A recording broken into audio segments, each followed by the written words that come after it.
بسم اللہ الرحمن الرحیم۔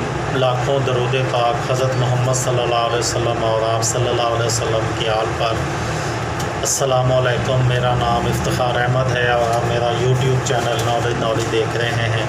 آج میں آپ کی خدمت میں 30 مارچ اور 31 مارچ کے واقعات گوشے گزار کروں گا۔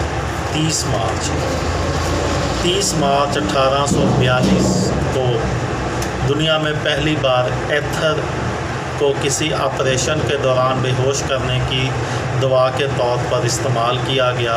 امریکی ڈاکٹر کرافورڈ لانگ نے آپریشن کے دوران ایتھر میں بھیگے ہوئے کپڑے سے مریض کے منہ کو ڈھانپے رکھا۔ 30 مارچ 1849 کو ہندوستان پر حکمران برطانوی حکام نے سارے سکھ علاقے کو ہندوستان میں شامل کر لیا اور جس میں پورا پنجاب بھی شامل تھا۔ 30 مارچ 1853 مشہور ولندیزی مصور ونسٹن وان گاگ کی تاریخ پیدائش ہے۔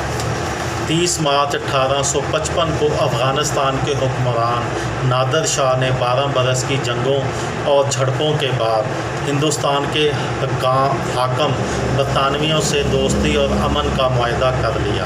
یوں گویا افغانستان نے پنجاب اور پشاور کو ہندوستان میں شامل کر لینے کے برطانوی فیصلے کو تسلیم کر لیا۔ 30 مارچ 1923 کو ایک امریکی بحری جہاز لاکونیا نے 123 دن میں پہلی بار دنیا کے گرد چکر لگا کر نیو یارک کی بندرگاہ پر پہنچ گیا۔ 31 مارچ 1809 مشہور ادیب نکولائی گوگول کی تاریخ پیدائش ہے۔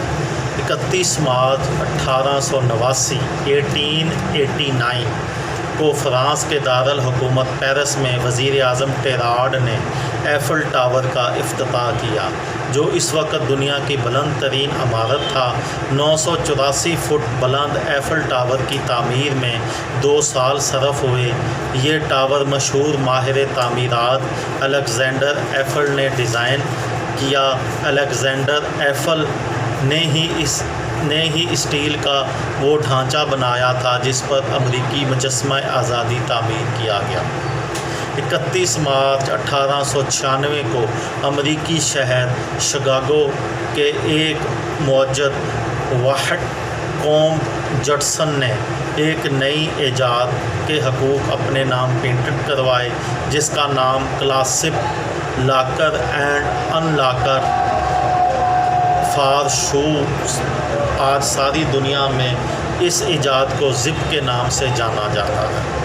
31 مارچ 1901 کو جرمن معجد گوٹلیب ڈیملر نے 53 میل فی گھنٹہ کی رفتار سے چلنے والی اپنی ایجاد کردہ نئی 4 سلنڈر کی کار کا نام اپنی بیٹی کے نام پر رکھا۔ ڈیملر کی بیٹی کا نام مرسڈیز تھا۔ 31 مارچ 1959 کو تبت کے حکمران اور روحانی پیشوا دلائی لاما فرار ہو کر بھارت پہنچ گئے اور وہاں سیاسی پناہ حاصل کر لی۔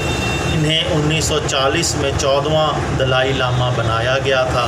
1951 میں چین نے تبت پر قبضہ کر کے اپنے قوانین نافذ کر دیے تھے۔ 1989 میں دلائی لاما کو امن کا نوبل انعام دیا گیا۔ یہ تھی میری آج کی ویڈیو۔ کسی دوست کو، کسی بہن کو، کسی بھائی کو، کسی امتحان دینے والے بچے کو اس سے فائدہ ہو تو مجھے دعاؤں میں یاد رکھیے گا۔ دل پاکستان، جان پاکستان۔ السلام علیکم۔